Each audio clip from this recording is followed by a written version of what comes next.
நாம் உண்மையிலே எங்களுடைய சங்கத்திட ஒரு சில அங்கத்தவர்களுடன் நாங்கள் ராஜகிரியவில் பொதுபல சேனாவில் பிரதம CEO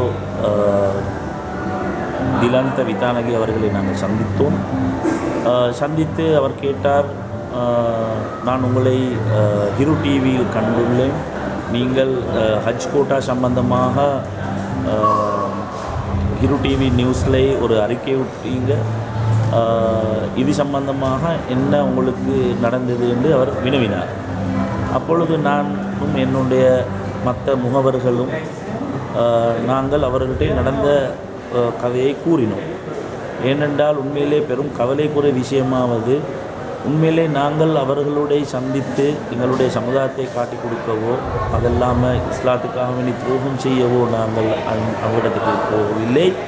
ஆனாலும் இந்த சம்பவம் நான் உண்மையிலே சொல்ல வேண்டும் என்றால், இன்று எங்களோட முஸ்லீம்களால் ஒதுக்கப்பட்ட ஒரு முஸ்லீம்களோட விரோதியாக நாங்கள் கூறுவ இந்த பொதுபல சேனாவில் ஒரு முக்கியமான ஒரு அங்கத்தவரான திலந்த விதானகி அவர்களை சந்தித்த கிடைக்கிறது ஒரு நல்ல தூர நோக்கத்தோடு பார்க்குற மக்களுக்கு ஒரு நல்ல காரியமாக தான் நான் கருதுகிறேன்.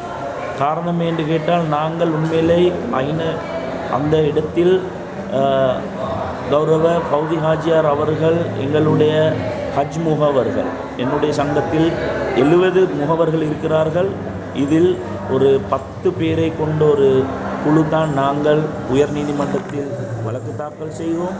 உயர் நீதிமன்றத்தில் எங்களுக்கு சார்பாக தீர்ப்பு கிடைத்தது.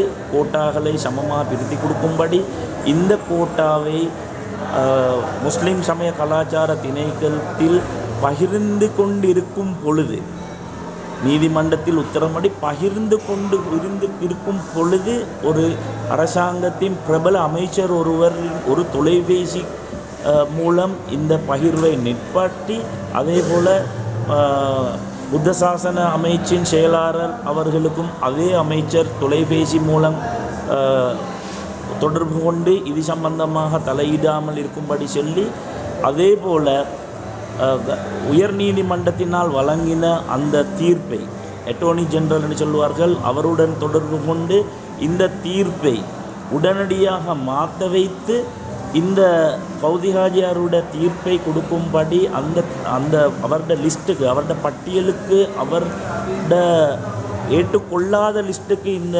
முகவர்களுக்கு கோட்டாக்களை கொடுக்கும்படி உத்தரவிட்டனால், அவருடைய பட்டியலில் உள்ள கோட்டாக்களை இந்த முகவர்களுக்கு எல்லோருக்கும் பெற்றுக்கொள்ள வேண்டிய ஒரு நிர்பந்தமும் ஒரு பலாத்காரமும் ஒரு அநியாயமும் நடந்ததுனால நாங்கள் என்ன செய்வது என்று நாங்கள் உயர் நீதிமன்றத்தில் கிடைத்த தீர்ப்புக்கு அங்கிட்டு போவதுக்கு யாரும் இல்லை. நாங்கள் இது சம்பந்தமாக எங்களுடைய முஸ்லிம் தலைவர்கள், ஜமியத்துல் உலமாவாய்க்கலாம், அரசியல் தலைவர்களாய்க்கலாம், சமூகத்தின் நிறைய பேர்களிடம் கடந்த 2 மாதங்களாக, உங்களுக்கு தெரியும், இது 4வது வருடம் இந்த வழக்கு தொடர்கிறது.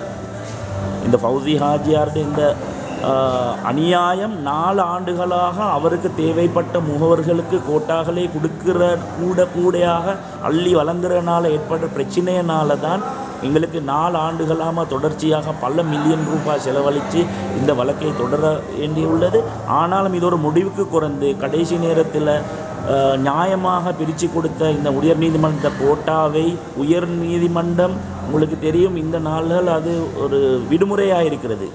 உயர் நீதிமன்றம் விடுமுறையாக மூடியுள்ள நிலையிலே அதனுடைய தீர்ப்பை மாற்றக்கூடிய ஒரு நிலைமை ஏற்பட்டது. உண்மையிலே இந்த ஜனநாயக நாட்டில் இப்படி ஒரு நடக்கிறதா என்று எங்களுக்கு ஒரு பெரிய ஒரு ஆச்சரியம், கவலையுடன் இருக்கிறபோது தான் தற்செயலாக நாங்கள் எங்களுடைய பொதுபல சேனாவின் CEO இந்த திலந்தவை நாங்கள் சந்திக்க கிடைத்தது. அவருடைய நான் உண்மையிலே ஒரு 5-6 நிமிடம் பாதையில் ரோட்டிலிருந்து தான் நாங்கள் கதைத்தோம். அதெல்லாமல் நாங்கள் வேறு எங்கேயாலும் போகவில்லை. ஆனாலும் அவர் இதை சம்பந்தமாக ஏற்கனவே இந்த ஹஜ்ஜி சம்பந்தமாக ஊடகங்களால் போனால் அவங்களுடைய இயக்கத்தில் இது சம்பந்தமாக பேசப்பட்டதுன்னு அவர் சொன்னார். உண்மையிலே அந்த தொடர்பு நாங்கள் அதோடு முடிஞ்சு விட்டோம். அதெல்லாமல் நாங்கள் நாட்டுக்கோ தீனுக்கோ எங்களுடைய சமுதாயத்துக்கோ துரோகம் அளித்தவர்கள் அல்ல. ஆனாலும் ஃபௌதி ஹாஜியாருடைய சகாக்களும் அவரும் ஊடக மூலமாக இதை நடந்த உண்மை என்ன என்று அவருடைய தவறை மூடிமறைத்துவிட்டு நாங்கள் சமூக துரோகிகளாக ஊடகங்கள் மூலமாக எல்லா ஊடகங்களிலும் அது இன்டர்நெட்டாக இருக்கலாம், மொபைலாக இருக்கலாம், இந்த ப்ரெஸ் பத்திரிகைகளிலும் எங்களை சமூக துரோகிகளாக காட்டி கொடுத்து அவர் செஞ்ச தவறை மூடி மறைத்து ஒரு கவலைக்குரிய ஒரு நிலைமைக்கு ஆகியுள்ளதை பற்றி நாங்கள் கவலைப்படணும். ஆனாலும் நாங்கள் உண்மையிலே இஹ்லாஸோடு போராடினது நியாயத்துக்காக வேண்டித்தான். இன்னொரு காரணம் நான் சொல்ல வேண்டும், சில பேர் எனக்கு குத்தம் சாட்டுறாங்க பணத்துக்காக வேண்டி நாங்கள் பொது சேனாவை சந்தித்தோம் என்று. பணத்துக்காக வேண்டி நாங்கள் சந்தித்து இருந்திருந்தால் உண்மையிலே பௌதி ஹாஜியாருடைய மிச்ச நெருங்கின நண்பன் சேஃபே ட்ராவல்ஸ் ஃபாரூக் ஹாஜியார் அவர்கள் தொலைபேசி மூலம் எனக்கு வழக்கை நிப்பாட்டுமாறும் எனக்கு லஞ்சமாக 1 கோடி ரூபா தருமாறும் எனக்கு தொலைபேசி மூலம் வாக்களித்தால் அதை நான் ஃபோனில் ரெக்கார்ட் பண்ணி வச்சிருக்கிறேன். எனக்கு மீடியா எல்லோரையும் அழைப்பித்து இதை போட்டு காட்டலாம். பணத்துக்காக வேண்டுமென்னா 5-10 கோட்டாகளை எடுக்கிறதை விட அந்த காசை எடுத்துக்கொண்டு எனக்கு இந்த இதிலிருந்து விடுதலை விட்டு எனக்குடைய தன்வாசை பார்க்கலாம். ஆனாலும் நாங்கள் 4 காலமாக இந்த 70 முகவர்களும் என்ற சங்கத்தை சேர்ந்த நாங்கள் ஒரே குரலில் போராடினது இந்த அநியாயம், இந்த பௌதி ஹாஜியாரால் இந்த 4-5 வருடமாக செய்து வர அநியாயத்துக்காக வேண்டி, என்றால் அவர்களுடைய சகாக்கள் 20 பேரை சந்தோஷப்படுத்துறதுக்காக வேண்டி 70 முகவர்களுடைய கோட்டாவை குறைத்து இவங்களை கொடுத்து சந்தோஷப்படுத்தியது இது நியாயமில்லை. ஏதோ ஒன்று நாங்கள் செஞ்சது தவறுண்டு என மனச்சாட்சி விரோதமாக நானும் செய்யவில்லை. காரணம் என்றால் நானும் ஒரு முஸ்லீமாக இந்த நாட்டில் இந்த சமுதாயத்துக்கு தீனுக்கு இந்த நாட்டுக்கு ஏதோ ஒரு வகையில் ஒரு சேவை ஒன்று செஞ்சு கொண்டிருக்கிறேன். இன்ஷா அல்லாஹ் நிறைய செய்ததுக்கு நான் நியத்து வச்சுக்கொள்ள வேண்டிய முறையில் ஒரு நாளும் நான் என்ன சமுதாயத்தையோ தீனுக்காக வேண்டியோ அநியாயம் செய்கிறதுக்கு நான் இருந்தில்லை. ஆனாலும் உண்மையிலே இப்போ நடந்தது என்னவாகி நான் இருந்தாலும் பொதுபல சேனாவுடைய முக்கியமான அங்கத்தவருடைய ஒரு தொடர்பை அல்லாஹ் தாலா எனக்கு ஏற்படுத்தி தந்தான். சட்டு முன்னுக்கும் கூட அவர் தொலைபேசியில் என்னோட கதைத்தார். இதில் என்ன நடந்ததுன்னு சொன்னால் நிறைய விஷயங்கள் கடந்த 2-3 நாட்களாக தொலைபேசி மூலம் நாங்கள் நிறைய விஷயங்களை பேசினோம். ஹஜ் கோட்டா சம்பந்தமாக அல்ல, அவர் சில கருத்துக்களை வெளியேற்றினார். அவங்களுடைய அந்த கருத்துகள் முஸ்லீம்களுக்கு விரோதமாக அவங்களோட சில செயல்பாடுகளை அவங்க சரியா பிழையா இல்லாட்டி முஸ்லீம்கள்ட பிழையா சரியா இதை சம்பந்தமாக கலந்து ஆலோசிக்கிறதுக்கு ஒரு ப்ரோட் மைண்டட்னு சொல்லுவாங்க, ஒரு பெரிய உள்ளங்கொண்ட ஜனநாயகங்கள் உங்கள்கிட்ட இல்லை என்று சொன்னார். நான் உண்மையிலே வெட்கப்பட்டேன். அவர் சொன்னார், அது உலமா மக்களாய்க்கலாம், அரசியல் தலைவராய்க்கலாம், முஸ்லீம் ஜன தலைவர்களாய்க்கலாம், எல்லோரும் எங்களுடன் ஒரு வாதத்துக்கு தான் வாரது ஒழிய இந்த பிரச்சனையை இருந்து சமாதானமாக சுமூகமாக தீர்த்து கொள்றதுக்கு உங்கள்கிட்ட சரியான அந்த தலைவர்கள் இல்லை. இதை பற்றி நாங்கள் கவலைப்படுறோம்னு என்கிட்ட இப்போ சட்டு முன்னுக்கு தொலைபேசி மூலம் சொன்னார். உண்மையிலே நாங்கள் வெட்கப்படணும் என்றால் அவங்க பௌத்த மக்கள், நான் செல்ல வரவில்லை பொதுபலனையில் சேனா நல்லம், நாங்கள் நல்லம், அவங்க பிள்ளை நாங்கள் பிள்ளை என்று ஏதோ எங்களுக்கு மத்தியில் எங்கள் சமுதாயத்துக்கு மத்தியில் ஏதோ பிரச்சனைகள் ஏற்பட்டிருக்குது. உண்மையிலே இதை நாங்கள் ஒரு நல்லொரு முறையில் உண்மையிலே நான் பெருமைப்படுகிறேன். அல்லாஹ் எனக்கு ஒரு தந்த ஒரு பெரிய ஒரு பாக்கியம். அவர் இன்றைக்கு ஒரு வீடு சொன்னார், உண்மையிலே உங்களோட பிள்ளை தலைவர்களையும் எங்களையும் இணைத்து வைக்கிறதுக்கு நீங்கள் ஒரு பங்களிப்பு செய்யுங்கள் என்ன சொன்னார். இது எனக்கு கிடைச்ச ஒரு பாக்கியம்.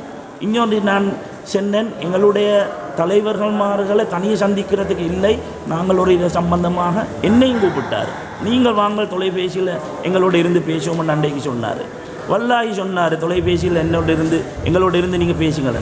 ஆனாலும் இந்த சமுதாயத்தில் தனவாந்தர்கள், கல்விமான்கள், புத்திஜீவிகள், அரசியல் தலைவர்கள், உலமாக்கள் இவங்க எல்லோருடைய மஷூரா பண்ணித்தான் எனக்கு இதை செய்ய முடியுமோ, எனக்கு தனிஷ்டத்துக்கு செய்ய முடியாது. ஆனாலும் அல்லாஹ்